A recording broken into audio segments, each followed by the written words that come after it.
Press మిత్రులకి నమస్కారం.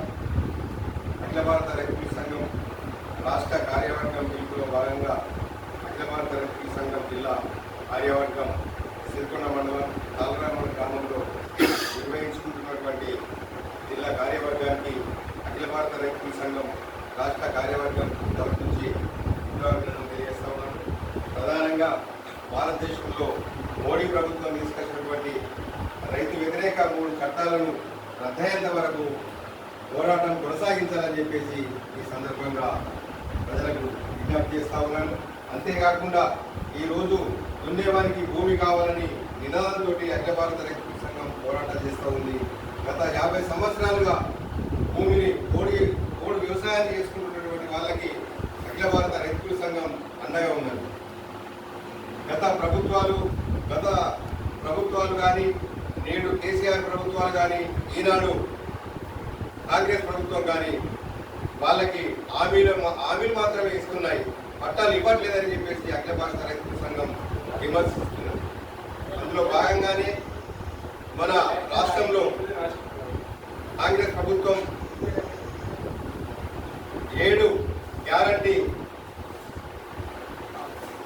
గ్యారంటీగా మేము అమలు చేస్తాం, ఆ చట్టాలను అమలు చేస్తామని చెప్పేసి ఈ కాంగ్రెస్ ప్రభుత్వం చెప్పడం జరిగింది.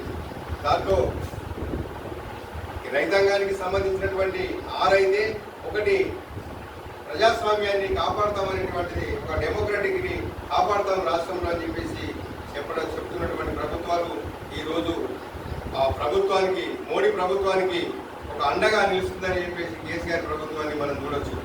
నేను మోడీ దగ్గరికి 50 సార్లైనా పోతాను అభివృద్ధి కోసం, నాకు మోడీ వేరే కాదు అనేటువంటి ఒక ప్రాంతీయ రాష్ట్రంలో పరిపాలిస్తున్నటువంటి ఈ 6 గ్యారంటీలను అమలు చేయకుండా ఈనాడు కాలయాపన చేస్తున్నటువంటిది మనం చూస్తూ ఉన్నాం.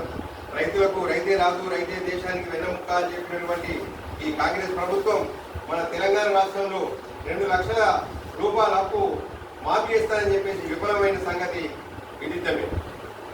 అంతేకాకుండా రైతు బంధు ఇస్తామన్న మాట అది కూడా విఫలమైందని చెప్పేసి ఈరోజు మనం చూస్తూ ఉన్నాం. ఇందిరమ్మ ఇండ్లు అర్హులకు కాకుండా అనర్హులకు ప్రకటిస్తున్నారనేటువంటి వితంతుల పింఛన్ కానీ, వృద్ధాప్య పింఛన్ కానీ, అట్లాగే బీడీ కార్మికులకు అర్హులైన వాళ్లకు 2000 పెన్షన్ ఇస్తామని చెప్పేసి, 3000 పెన్షన్ ఇస్తామని చెప్పేసి వీళ్ళు కాలయాపన చేస్తారు. ఒక్కటేంటి ఏది కూడా వాళ్ళు ఆ హామీలైనటువంటి ఈరోజు నీళ్ల మూటలుగా ఉన్నాయనేటువంటిది ఉంది.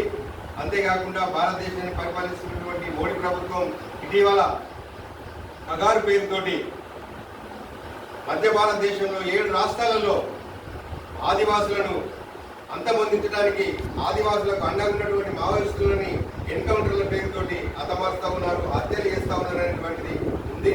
అందులో భాగంగానే మన అఖిల భారత రైతు కూలీ సంఘం కగారులో చనిపోయిన అమరులకు నివాళులర్పిస్తూ ఇప్పుడు వాళ్ళకు ఉన్నటువంటి సమస్యలపైన, ఆదివాసుల హక్కుల కోసం ముందు భాగాన ఉండి పోరాటాన్ని కొనసాగిస్తామని చెప్పేసి అఖిల భారత రైతు కూలీ సంఘంగా మేము పిలుపునిస్తున్నాం.